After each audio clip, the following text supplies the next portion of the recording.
కాకరకాయ స్టఫింగ్ ఎలా చేయాలో ఇప్పుడు చూద్దాం. ముందుగా కాకరకాయలని ఇలా నీట్గా కట్ చేసుకోవాలి. ఇలా కొంచెం కట్ చేసుకొని ఉప్పు పసుపుని కలుపుకొని వాటికి పూసుకోవాలి.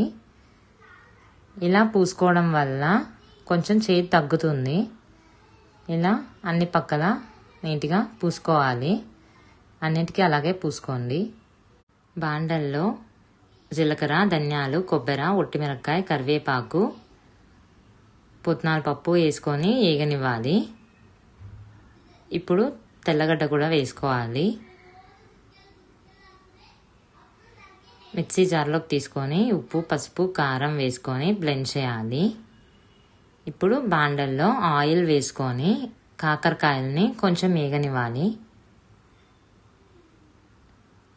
కొంచెం వేగాక బౌల్లోకి తీసుకొని పెట్టుకోండి.